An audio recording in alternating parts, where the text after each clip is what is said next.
Hello students, we have already discussed about solution, means true solution, concentration of solution, then we discussed about properties of suspension and then properties of colloidal solution.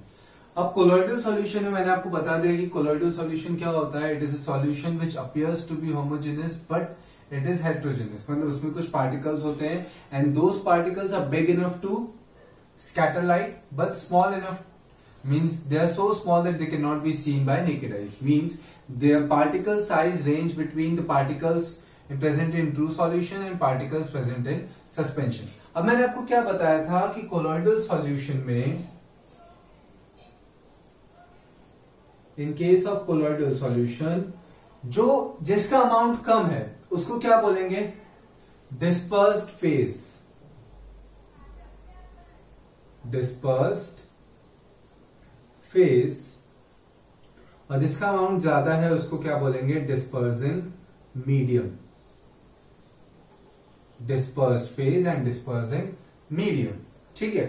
सो अब हम देखते हैं कि अलग अलग colloidal solution, जैसे अगर dispersed phase gas है, डिस्पर्सिंग मीडियम सॉलिड है, तो क्या बोलेंगे? ठीक है.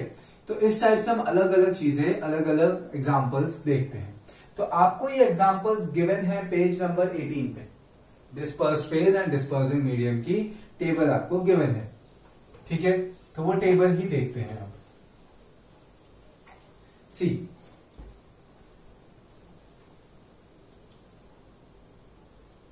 dispersed phase, dispersing medium, okay, type and examples. इतना गिवन है आपको. ओके. तो डिस्पर्स्ड फेज मतलब जिसकी क्वांटिटी क्या है? कम है. डिस्पर्सिंग मीडियम मतलब जिसकी क्वांटिटी ज्यादा है. तो आप पहले देखोगे, पहले दो में डिस्पर्सिंग मीडियम आपको क्या दिया है? गैस दिया है. ठीक है. So anything in gas, liquid in gas और सॉलिड इन गैस, उसको हम बोलते हैं aerosol. Liquid in gas,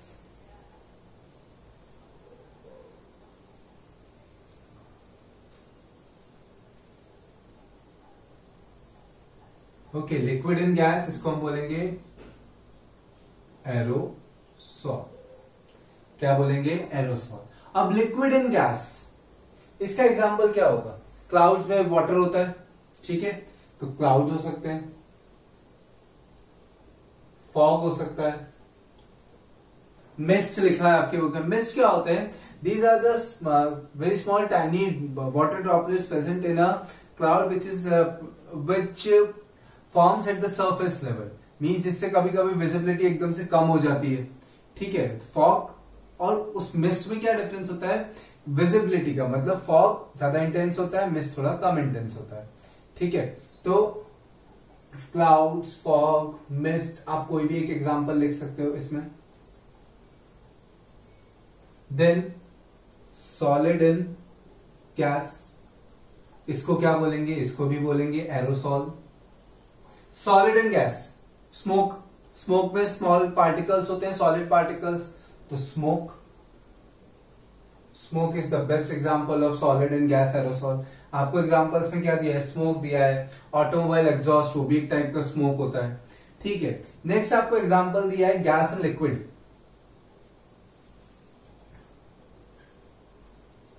gas in liquid, तो उसको बोलते हैं फोम. आपने शेविंग क्रीम देखी होगी, तो शेविंग क्रीम से जो फोम फॉर्म होता है, लाथर फॉर्म होता है, उसमें क्या होता है? छोटे छोटे पोर्स बनने लगते हैं.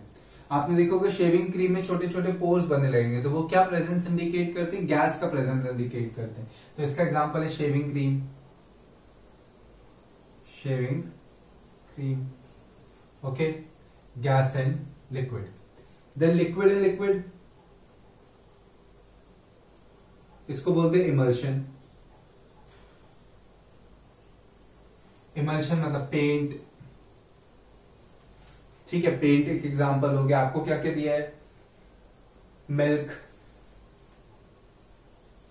फेस क्रीम, ये सब क्या है, इमल्शन है। मिल्क में भी लिक्विड और लिक्विड का ही कॉम्बिनेशन होता है, कोलॉइडल सॉल्यूशन है मिल्क। ब्लड में पर सॉलिड चीजें भी आती हैं कभी कभी, ठीक है।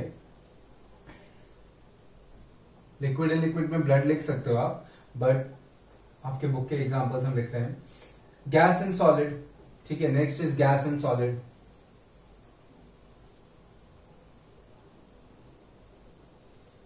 गैस एंड सॉलिड को भी आप क्या बोलेंगे, क्या लिखा है, फोम। एक रह गया, सॉलिड एंड लिक्विड रह गया है, okay just a minute. Solid in liquid, solid particles in liquid, ठीक है। सॉलिड पार्टिकल्स इन लिक्विड का एग्जांपल होता है, इसको हम बोलते हैं सॉल। सॉल में आपको लिखा है milk of magnesia, milk of magnesia. ये क्या होता है मिल्क ऑफ मैग्नीशिया, आपने इनो देखा है, इनो कंज्यूम करते हैं एसिडिटी में, वो क्या होता है, मिल्क ऑफ मैग्नीशिया होता है। तो उसमें क्या होता है, there are solid particles in liquid. फिर आपको क्या एग्जांपल दिया, मड। मड में भी क्या होता है, सॉलिड पार्टिकल्स होते हैं, लिक्विड में भी, तो उसको हम क्या बोलेंगे, सॉल, SOL। अब आपको एग्जांपल दिया है किसका, gas in solid, gas in solid, उसको भी क्या बोलते हैं, फोम। उसमें बहुत चीजें हो सकती है, आपने देखा होगा वो होता है, स्पंज होता है, ठीक है, स्पंज है, फोम है, वो सब क्या होते हैं, gas in solid, clear. Pumice stone, pumice stone use किया जाता है बात के टाइम पे, प्यूमिक स्टोन फीड रब करने के लिए, तो उसमें भी क्या होता है, सॉलिड में गैस प्रेजेंट होती है प्यूमिक स्टोन में, ठीक है। तो यहाँ पे आप कोई भी एग्जांपल लिख लो, sponge, pumice stone, anything, but ये नाम आपको याद रखने हैं। लिक्विड एंड गैस को एरोसॉल, सॉलिड एंड गैस को aerosol, gas and liquid foam, liquid and liquid emulsion, solid and liquid sol, gas and solid foam. Then आपको क्या दिया है, liquid and solid, liquid and solid, इसको बोलते हैं jail. आपकी जेली, आप लोग जेली खाते होगे पहले बचपन में, तो उसको वो भी क्या है, लिक्विड एंड सॉलिड। देन चीज, चीज में भी थोड़ा लिक्विड पोर्शन होता है, ठीक है। बटर, ये सब क्या है, लिक्विड एंड सॉलिड है। देन लास्ट आपको दिया है solid and solid. Solid and solid means उसमें क्या आएंगे, जेमस्टोन्स आएंगे, कलर्ड जेमस्टोन्स, सही है, सॉलिड एंड सॉलिड, उसको सॉलिड सॉल बोलेंगे। कलर्ड जेमस्टोन्स को, कलर्ड जेमस्टोन आप देखोगे तो आपको अंदर कोई पार्टिकल्स नहीं दिखेंगे अलग अलग, बट उसमें से लाइट स्कैटर होगी, टिंडल इफेक्ट शो होगा। तो सॉलिड एंड सॉलिड मतलब जो कलर्ड जेमस्टोन्स है वो भी क्या है, कोलॉइडल सॉल्यूशन है। तो सॉल्यूशन का मतलब आपको ये नहीं समझना है कि वो लिक्विड ही होंगे, ठीक है, वो सॉलिड भी हो सकते हैं, ओके। तो क्या हमने देखा, anything in gas is aerosol, liquid in gas, solid in gas. Gas in gas हमारी एयर हो गई, ठीक है। Air is also colloidal solution, true solution नहीं है एयर, ठीक है। एयर में से स्कैटरिंग पॉसिबल है, आपके बुक में एयर को ट्रू सॉल्यूशन दिया which is wrong. So gas in gas यहाँ पे नहीं लिखा है, बट वो भी हो सकता है, वो क्या हो गया, एयर हो गया आपका, ठीक है।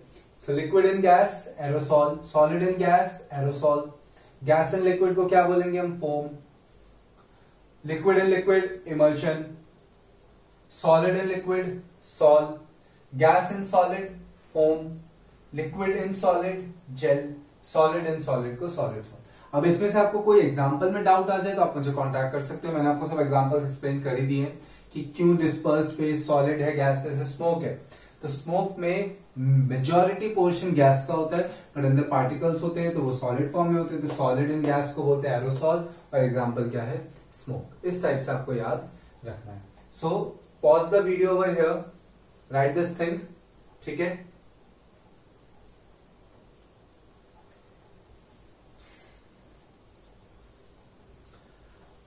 ठीक है, लिखो ये।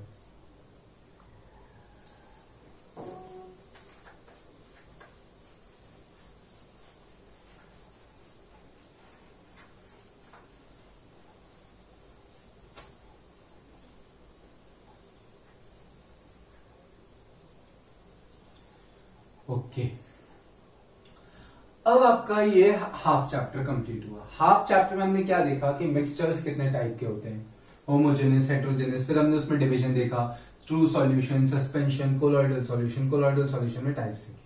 अब आपको सीखना है कि जब सॉल्यूशन बन गया है तो उसमें से कंपोनेंट्स अगर फिल्ट्रेशन से सेपरेट नहीं हो सकते तो कौन कौन सी मेथड्स है, किस किस टाइप के कंपोनेंट्स होंगे, तो कौन सी आपको मेथड अप्लाई करनी है to separate the components from any mixture. So next topic is you have to open page number 19, separating the components of a mixture. Next topic is separating the components of mixture.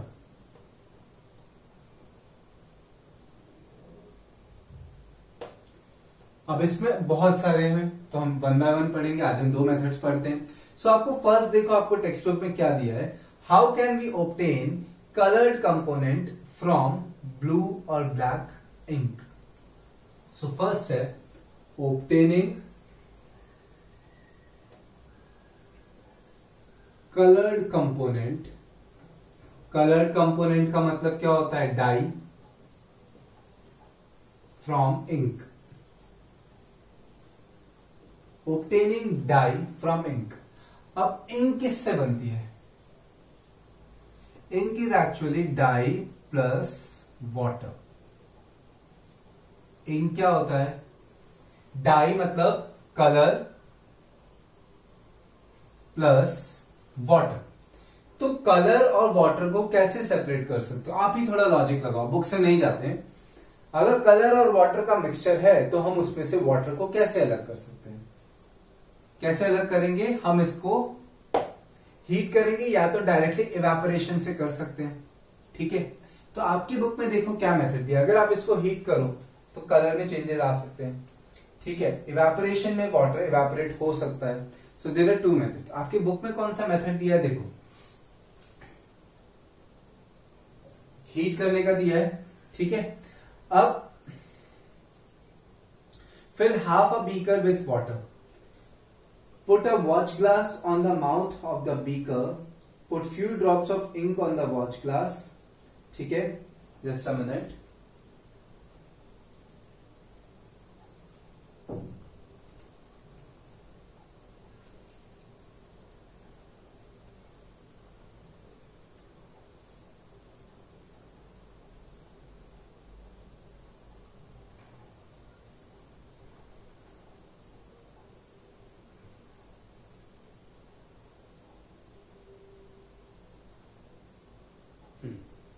देखो, fill half a beaker with water, put a watch glass on the mouth of the beaker, put few drops of ink on the watch glass. Now start heating the beaker. We do not want to heat the ink directly. You will see that evaporation is taking place from the watch glass. Continue heating as the evaporation goes on and stop heating when you do not see any further change in the watch glass. Observe carefully and record your observations. ठीक है, हम directly इनको heat नहीं कर सकते, तो क्या करना है, evaporation is a slow process. तो डायरेक्ट सनलाइट में अगर आप रखते हो, ठीक है, अगर आप इनको डायरेक्ट सनलाइट में रखते हो तो इवेपोरेट होने में बहुत ज्यादा टाइम लगेगा। तो उसकी प्लेस पे आपको बुक में क्या करके दिया है वो देखते हैं। देखो,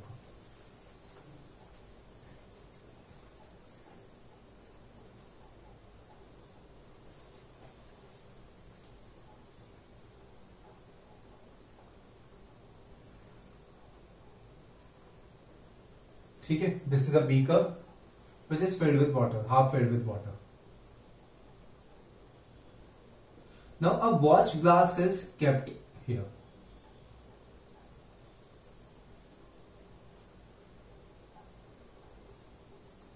Now what is a watch glass? Watch glass कैसा होता है, अगर आप देखोगे सो वॉच ग्लास का मतलब होता है concave glass, concave lens type का, कॉनकेव शेप का ग्लास होगा। कॉनकेव मतलब इस टाइप से ग्लास होगा। एक कॉन्वेक्स होता है this is convex and this is concave. तो वॉच ग्लास का मतलब होता है एक ऐसा ग्लास जो कॉनकेव शेप का हो, ठीक है। अब कॉनकेव शेप में बेनिफिट क्या होता है कि इवेपोरेशन फास्ट हो जाता है क्योंकि सरफेस एरिया ज्यादा मिलता है, ठीक है। अगर डायरेक्ट आप इस पे रखोगे तो इस पे सरफेस एरिया आपको क्या मिलेगा, ज्यादा मिलेगा। तो वॉच ग्लास एक्चुअली इस टाइप का होगा। देखो ये बीकर आपका, this is filled with water. Watch glass ऐसा होगा, इस टाइप का, इतना वाइड होता है वॉच ग्लास। तो वॉच ग्लास का मतलब होता है concave glass, a glass of concave shape, a transparent glass of concave shape. Now this is half filled with water. अब इसको क्या करना है, हीट करना है। This is kept on a stand. इसको स्टैंड के ऊपर रखा हुआ है, ठीक है। और यहां पे बीच में एक बर्नर अटैच्ड है।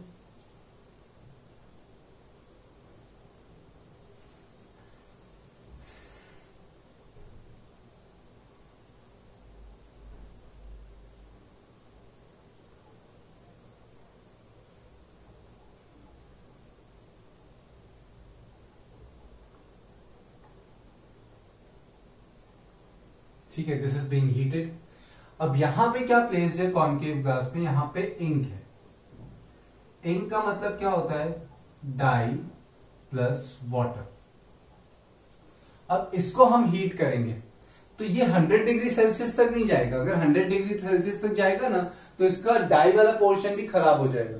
तो हमें इसे क्या करना है, बॉयल नहीं करना है, हमें इसका इवेपोरेशन का रेट बढ़ाना है। तो हम क्या कर रहे हैं, टेम्परेचर बढ़ा रहे हैं। इसलिए हम डायरेक्टली हीट नहीं कर रहे हैं। डायरेक्ट हीट करेंगे तो बॉइलिंग हो जाएगी, वो वाटर बॉइल हो जाएगा और डाई भी खराब हो जाएगी इसकी।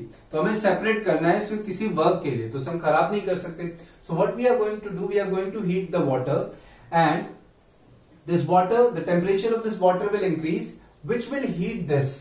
तो यहाँ पे टेम्परेचर इतना ज्यादा नहीं बढ़ेगा, but that temperature will be sufficient to increase the rate of evaporation. So after some time what will you observe, what you will observe that this water is slowly evaporating.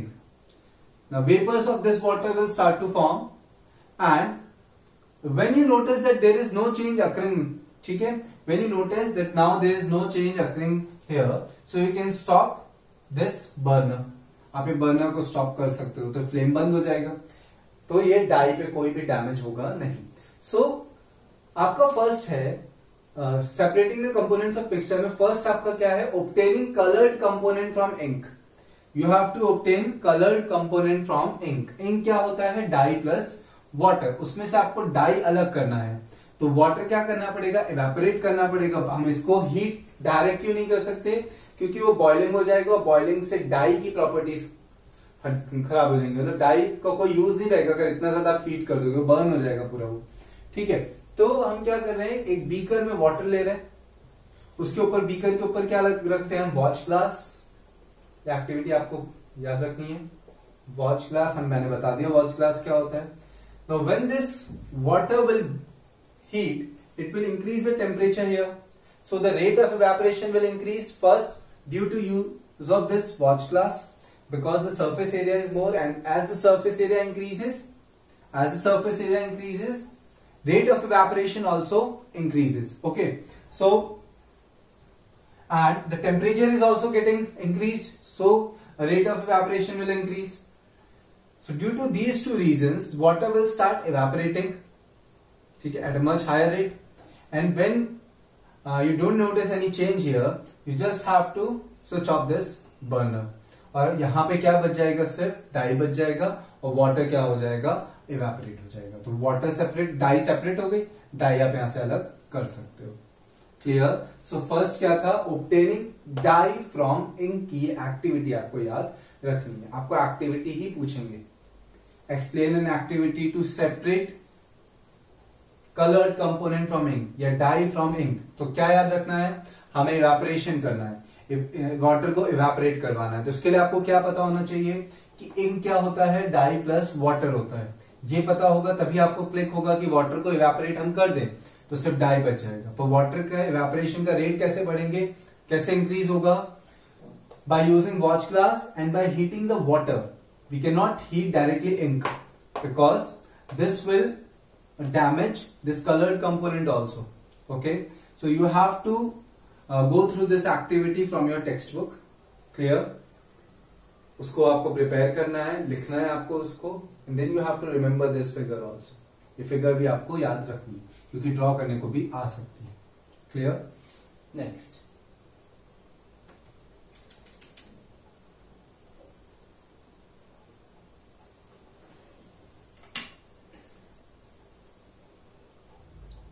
okay, just just do one thing, just write down these things कि इसमें क्या क्या कौन सी चीज का क्या meaning होता है. If you want to write it in your textbook you can write in your textbook. If you want to write this in your notebook you can write in your notebook. Okay, आपका अब next activity है, just a minute, laptop is shut down. Till then write this thing, just wait for 2 minutes.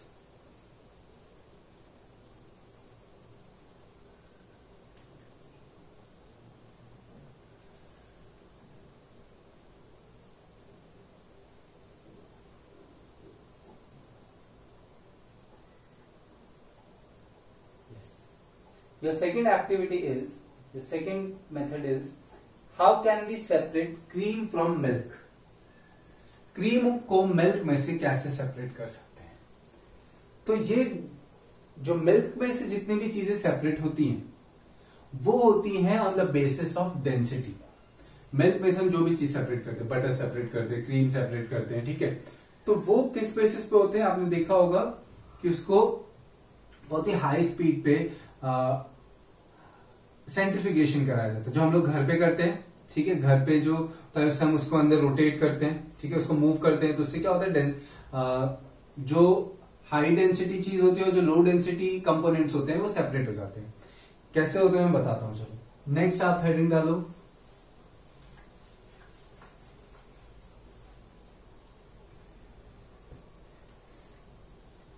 Separating cream from milk. Okay, see, take some full cream milk in a test tube. Test tube में आपको full cream milk लेना है. Okay, centrifuge it by using a centrifuging machine. अब separate कैसे करते हैं? By using centrifugation.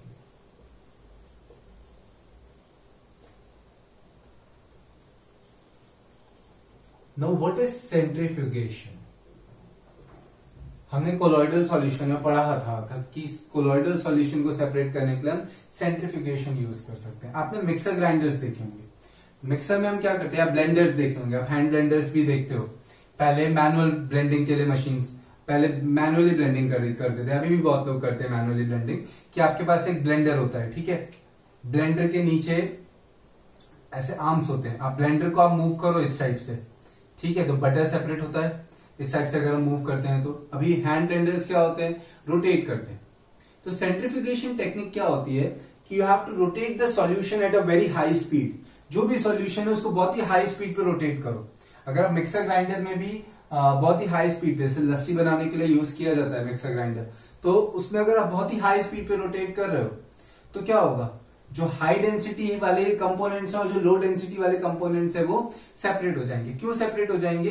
क्योंकि अगर इसकी सपोज मिक्सर ग्राइंडर है, इसके अंदर बहुत ही हाई स्पीड पे ये जो चीज है ये रोटेट हो रही है, तो इसके अंदर जो लो डेंसिटी वाले पार्टिकल्स हैं उनका मास बहुत कम होगा, लो डेंसिटी, तो वो बाहर की साइड चला जाएगा, वो सरफेस पे आ जाएगा, और जो हाई डेंसिटी है वो यहां पे रह जाएगा. सो लो डेंसिटी और हाई डेंसिटी क्या हो जाएगा? सेपरेट हो जाएगा.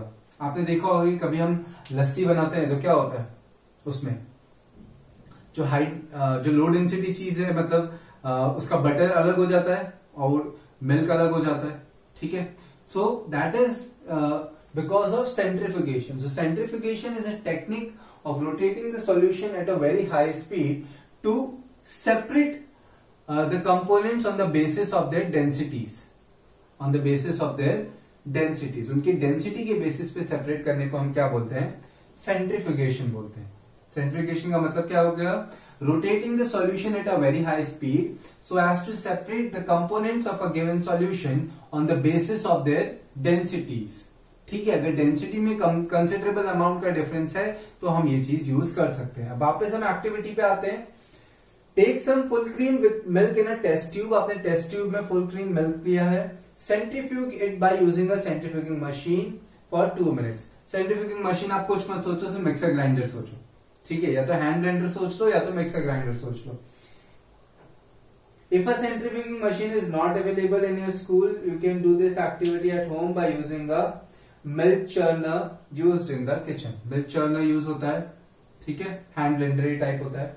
If you have a milk dairy nearby, visit and ask how they separate cream from milk, how they make cheese from milk.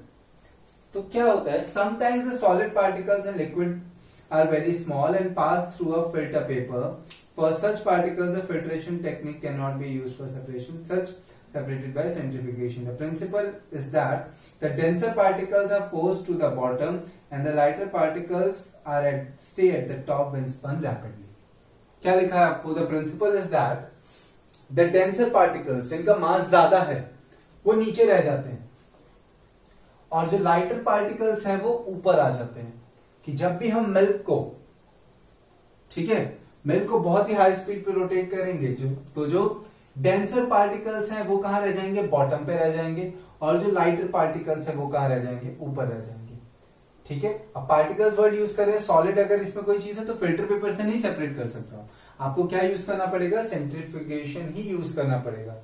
ठीक है, तो सपोज मिक्सर ग्राइंडर में बहुत हाई स्पीड पे रोटेट करते हो तो डेंसर पार्टिकल्स कहां रह जाएंगे? बॉटम पे, और जो लाइटर पार्टिकल्स हैं वो इतनी स्पीड पे घूमने के बाद कहां आ जाएंगे? ऊपर आ जाएंगे। And this technique is possible only when a solution has components who has considerable difference in their densities. उनकी डेंसिटीज में अगर कंसिडरेबल डिफरेंस है तभी आप ये टेक्निक यूज कर सकते हो। मतलब मिल्क में ये टेक्निक यूज हो सकती है।